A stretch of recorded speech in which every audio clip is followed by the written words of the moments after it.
What? It says 1942 here and 1941 there. The last thing that I need is another toy. I tell myself that every morning when I wake up. And then of course, ROC Hobby had to come out with the 12th scale Willys Scaler. So I have to give my commendations. Is that what it would be? I have to give my commendations to the people at ROC Hobby, because it seems that they watched every YouTube video on the 8th scale version that came out. Where is it? We have one there, I have one over there. It seems like they watched all those videos and then did everything that people pretty much complained about, including myself. But they did it the smart way. They didn't just upgrade the 8th scale version, they came out with a 12th scale version so that everybody that already owned one had to buy another one. Smart thinking, guys. So what I'm gonna do today is open up this 12th scale 1941 Willys from ROC Hobby and check it out. It's got a lot of really cool features, especially for its size. Really neat travel case. Everything just fits right in here. That's one thing that, I tend to damage vehicles sometimes just looting them around in the back of my car. And we got this user manual, besides knowing that it's a 180 size motor. Yeah, whatever. We're gonna figure it out as we go along. But you can follow along with me as I open this guy up. Here we go. It all is fit into this tiny little case, a nice case, I must say. We've got our cutesy little 12th scale with, in my opinion, undersized motor. We have ourselves, it looks like some random packing material that actually houses nothing in it now. Hey, it comes with a cross wrench so that we can maybe take our tires off or something. I don't know.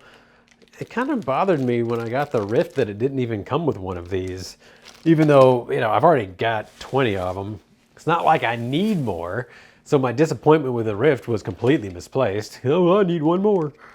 All right, so let's see if we have the right batteries to make this guy work today, because that's what we'll need. It does come with its own little battery and chargers. Oh, AAAs, why y'all do that to me? I don't know if we can drive it today. Let's take a look. This looks promising. We'll just take it from something else. AAAs. Maybe. Haha, they're AAAs. Excellent. So you'll need 4 AAAs. I'm sure it says it on the side of the box. Let's see, this is from a associated vehicle. I wonder which vehicle that came from. Let me know in the comments if you remember. Maybe it's the CR12. I think that was it. So, a little unknown polarity guesstimations here. Yeah, we're just gonna try it out. Just shove that in there. I'm sure it says in the instruction booklet how it's supposed to be. There's no other indication. Nope, no other indication. So, yeah, we'll see. Gonna put that in there. Little do like that. Gonna do like that. We're gonna find the on-off switch. Haha, it beeps. Ooh, it's got 6 channels. I might have to look in the instruction booklet for this one. So I must ask, out of y'all, who has the regular MB Scaler and who has picked up the 12th scale MB Scaler? All right, this guy's on. We got, oh, hey, it's got blinking headlights on the front. That's kind of weird, if I do say so myself. So now we need to put the battery in. It comes with a little USB charger. I have hid the battery from myself somewhere over here. Look at there. Yeah, it comes with a USB charger. It seems to be more and more common with any 2-cell vehicles, that they come with a little 2-cell charger. And look at this tiny little guy, little 2-cell, 380 milliamp hour, 5C battery. I guess you don't need much for a vehicle of this size. Let's get this out of the way. And you can see it has all the features of the big guy. The windshield with a little clip that I missed on the first time around because I didn't read the instructions. It's got padded seats. It's got the little, you know, the tent, the cover for, you know, what have you. It's got the fuel cell on the back. We got the spare tire. We have a working engine bay. And that is where our battery goes in an all integrated setup. And it looks like the servo might actually be a standard servo, but with a different plug on it. So it's a 3-wire servo, but it just has a really tiny plug. Looks like maybe a, it doesn't matter what the pitch is, to 0.2 millimeter, whatever it is. All right, yeah, you can see the little plugs right here. As compared to a standard balance plug, it's smaller than a standard balance plug. So as you can see, very tiny. Replacing the electronics in this could possibly be a pain, but when you get to the point of that, you're probably going to replace all of the electronics, maybe with exception of the motor. We'll see. So we just pop this battery in here and it holds by the might of the door on top. And then make sure our polarity is correct, because on little tiny plugs like this, it's super easy to just force it and accidentally plug it in backwards. They're just so tiny. All right, there we go. I haven't read the instructions. I don't know what does what on here. It looks like we've got a button of sorts. Hey, we've got, you know, blinkers. Yeah, we got blinkers. Front and rear? Just on front. Maybe the rear's not hooked up. Maybe there is no rear. Yeah, there's only one light in the rear.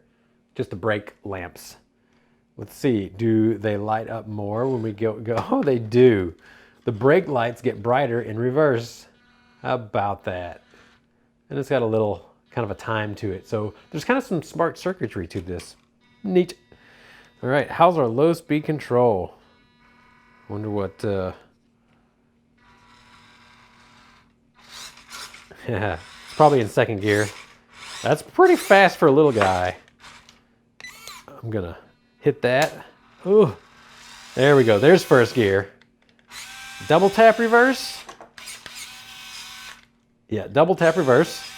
And, oh, they even did the steering wheel. Look at that. The steering wheel steers with it.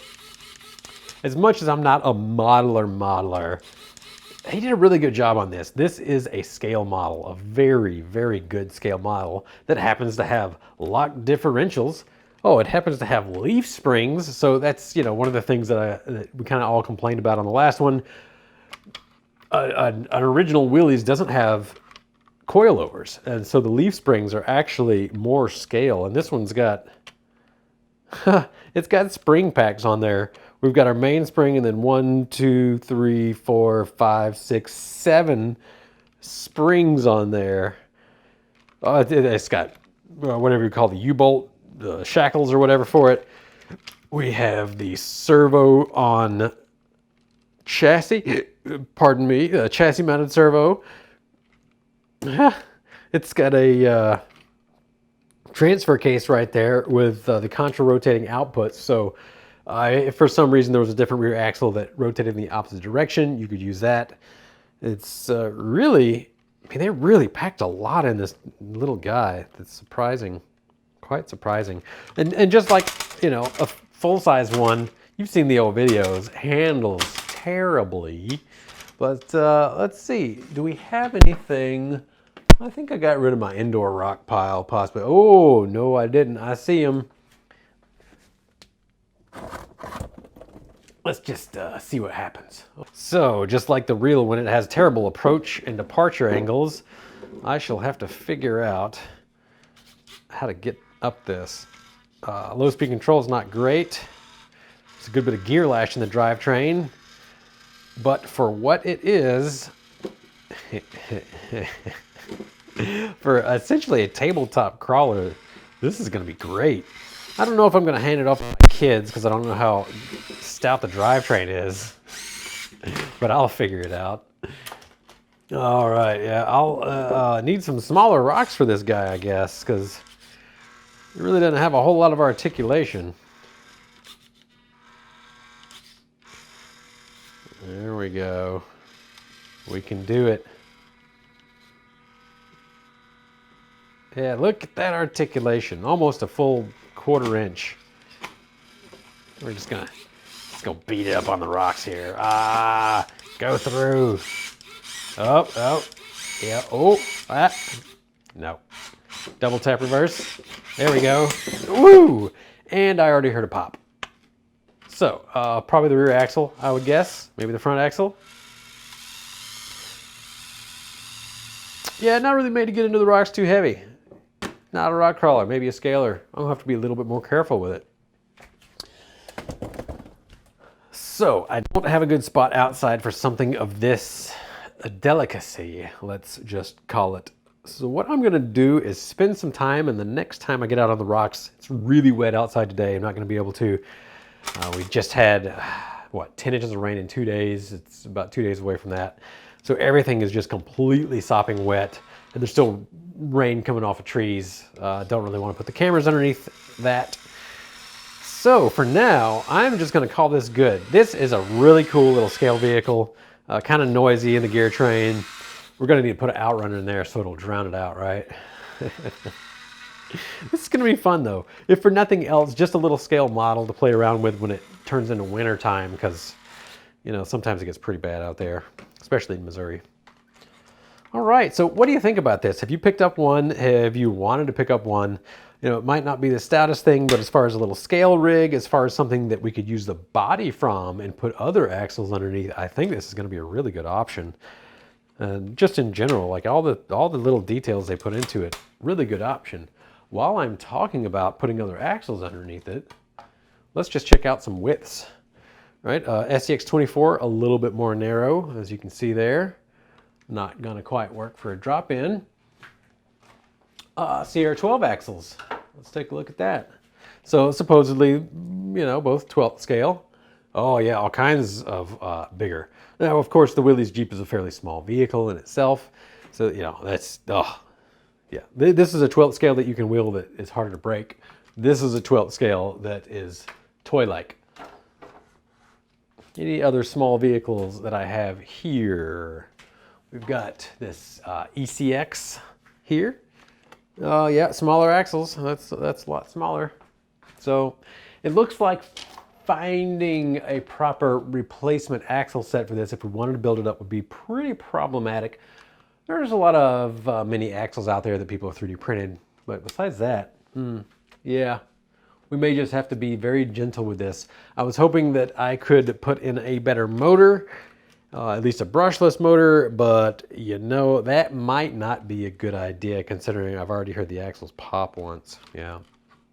Oh well, on that matter, but for what this is, for the scale aspect of it, man, they did a good job. They did a really good job. And all you scale modelers out there, all you scale nerds, so to speak, I would say you'd be pretty pleased with it.